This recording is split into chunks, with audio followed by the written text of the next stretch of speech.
Bau busuk itu hilang, berganti bau melati.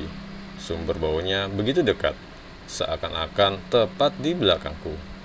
Bulu di seluruh tubuhku meremang, membayangkan sosok apa di belakang. Tangan sedingin es menyentuh di tungkuku. Aku istighfar dan berjalan makin cepat.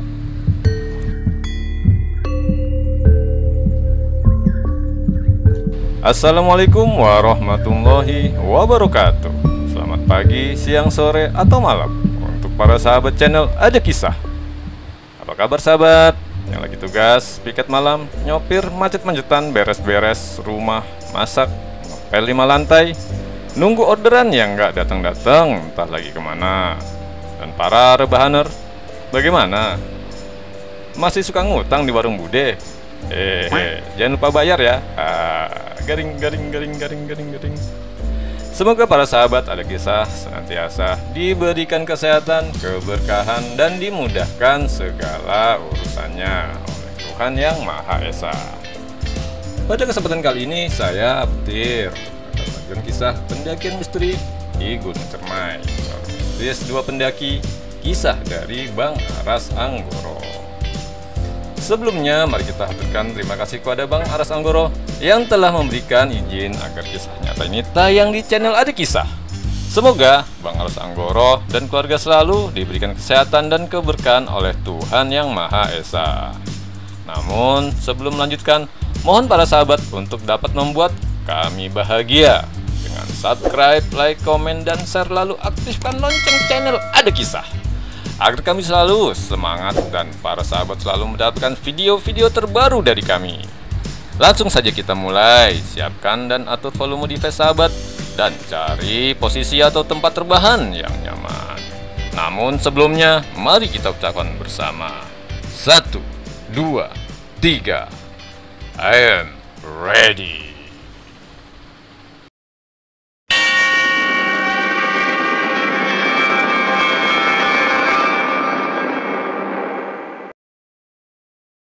Aku terbangun di pos Cibunar, bingung dan disorientasi. Sampai aku tersadar lagi, kejadian tadi malam bukan mimpi. Badanku kembali gemetar. Beberapa orang di ruangan itu menyadari aku sudah terbangun. Langsung menghampiri. Yang satu memberikanku teh panas manis yang saat ku minum langsung membuatku merasa tenang lagi. Yang satunya duduk di sebelahku sambil mengusap-usap punggungku. Diminum pelan-pelan aja tehnya, Jang, kata si bapak itu. Aku memperhatikan seluruh ruangan, masih belum yakin kalau aku sudah tertolong. Pak, teman saya mana? Aku menanyakan keberadaan Ayu. Tidak ada Ayu di situ, langsung membuatku terasa panik. Ada di ruang sebelah, tidak apa-apa.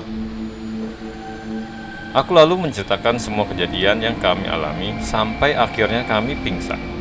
Bapak itu mendengarkan dengan tenang, tidak nampak terkejut sama sekali. Asap rokok sesekali mengepul dari bibirnya. Semua yang kuingat, ku ceritakan, kecuali kejadian Ayu membuang pembalutnya di semam. Selain takut, ada rasa malu karena telah mengotoriku. Kunaon bisa sampai begitu, kata si bapak. Kejadian gaib memang sering di sini, tapi saya baru dengar yang sampai parah begini. Saya juga nggak tahu pak, jawab saya bohong. Bapak itu menatap lurus ke mataku seperti berusaha membaca. Dia lalu bertanya, punten ya Jang, punten. Bapak cuma nanya, kalian di atas jinah? Aku gelagapan ditanya seperti itu. Astagfirullah, enggak pak. Saya sama Ayu cuman teman. Kita juga bawa tenda masing-masing. Bapak itu masih menatapku dengan pandangan tidak yakin. Tapi memang itu kenyataannya. Aku dan Ayu sepakat untuk tidur di tenda masing-masing. Ayu membawa tenda satu orang yang sering kuejek dengan tenda orang mati. Dan aku membawa trapten yang baru kubeli sebelum berangkat. Kami memang akrab, tapi keakraban kami sama sekali tidak mengarah ke arah romantis. Ya sudah, kamu istirahat dulu sebentar. Nanti ada yang datang bawa lauk dari bawah. Kamu langsung makan ya, diisi perutnya, kata si bapak. Aku mengangguk. Terima kasih, Pak. Bapak itu langsung keluar, menemui beberapa orang yang sejak tadi diam-diam mendengarkan percakapan kami.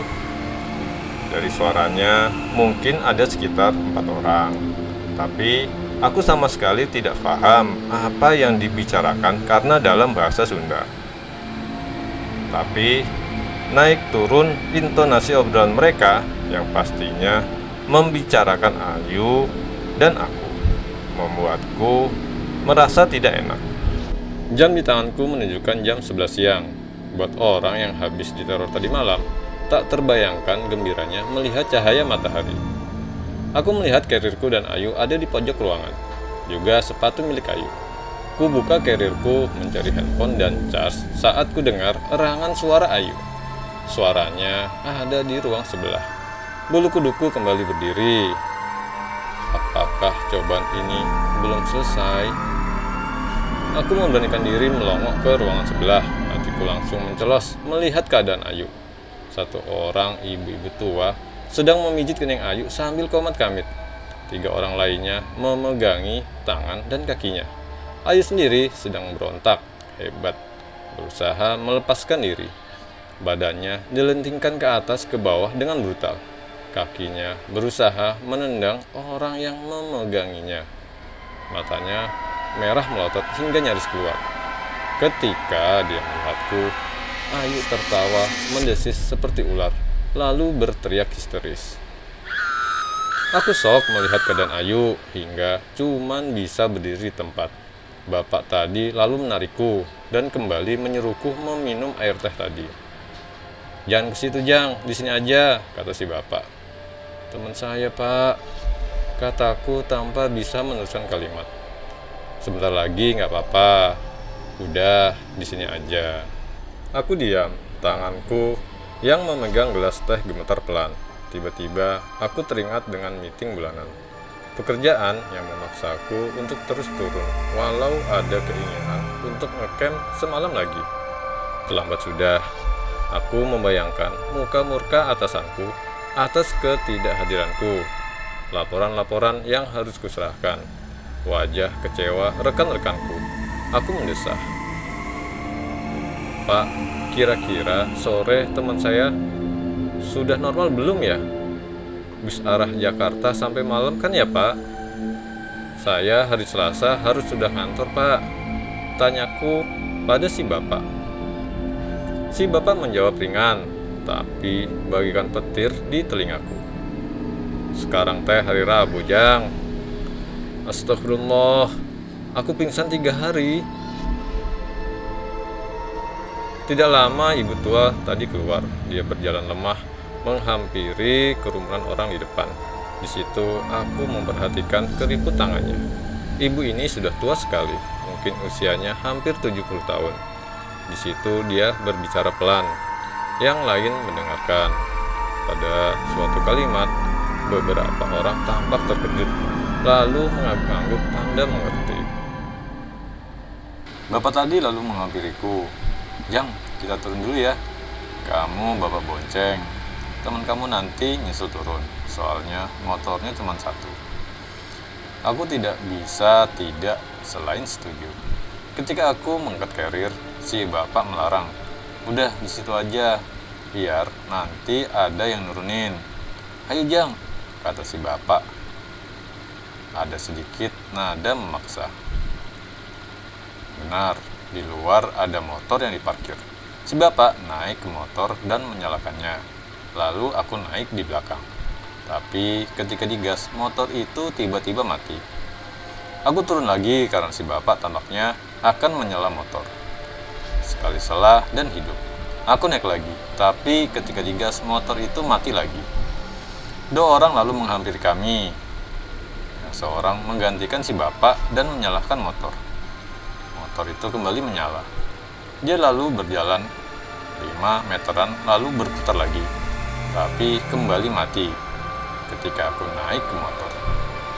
Aku merasa tampaknya penghuni Cermai tidak akan mau melepaskan kami dengan mudah. Akhirnya jam 4 sore si bapak itu memanggilku masuk. Di dalam ada si ibu tua sudah menunggu.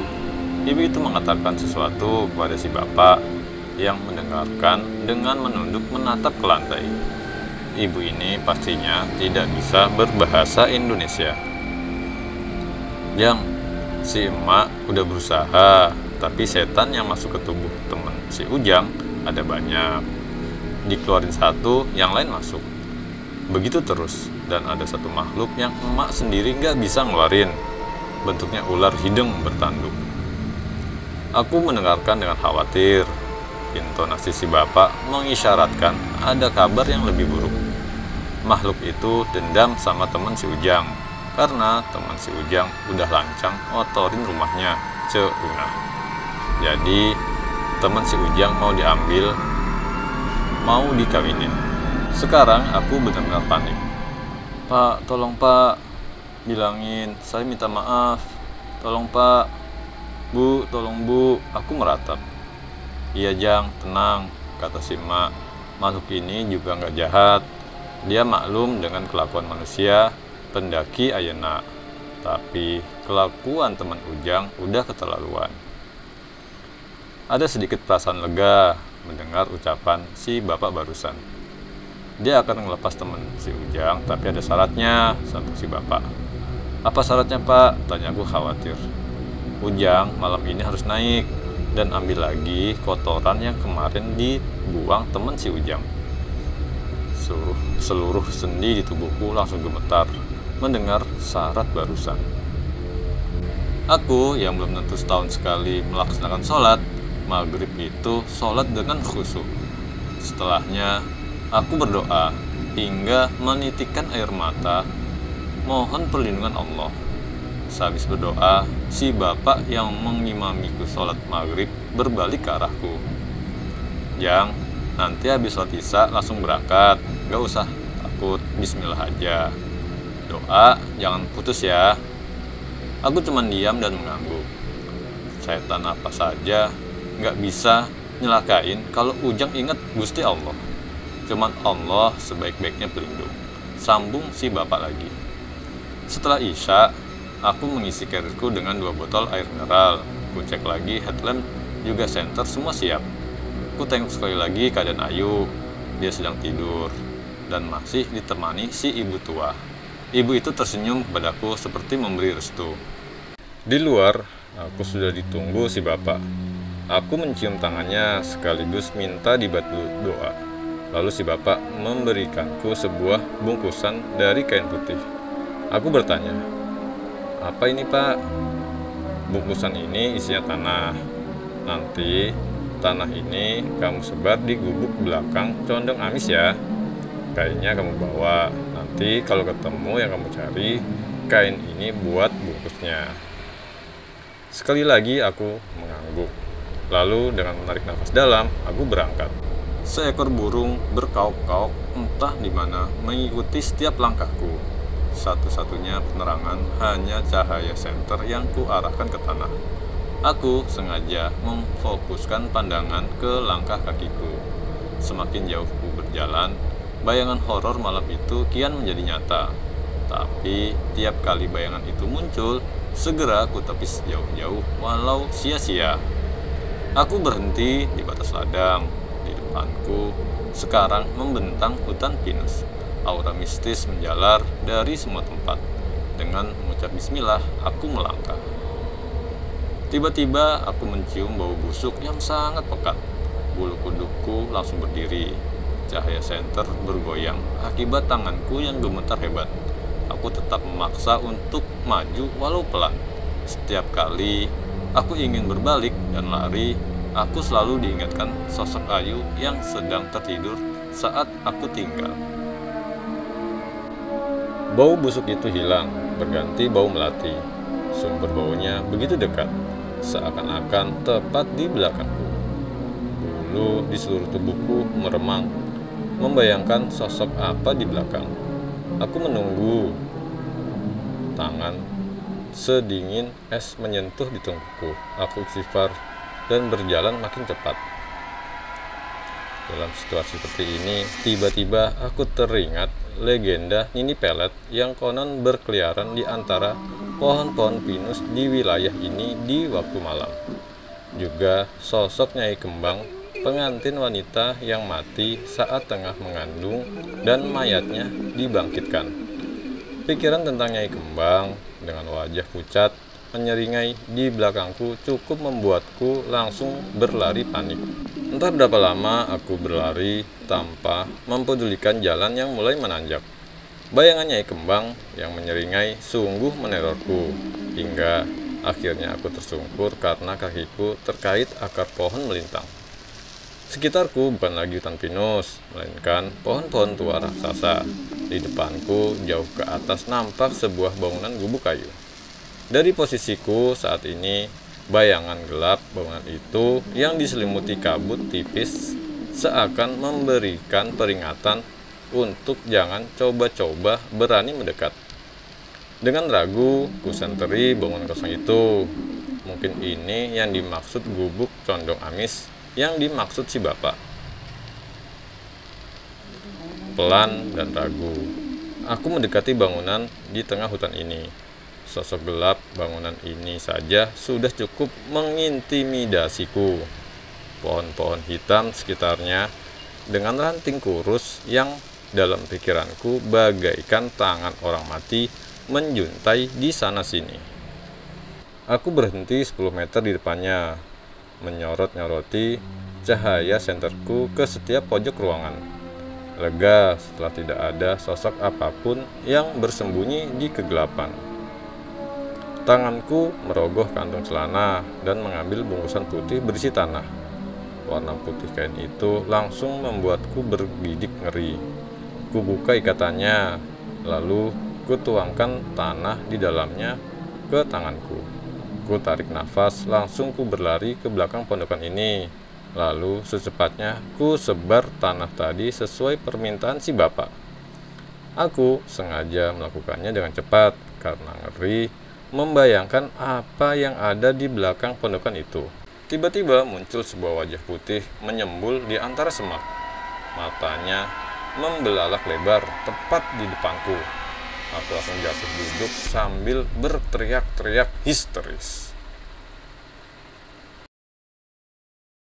Baiklah, ceritanya sampai di sini dulu ya. Kita sambung lagi di part selanjutnya. Terima kasih kepada para sahabat yang telah menyimak episode ini hingga selesai.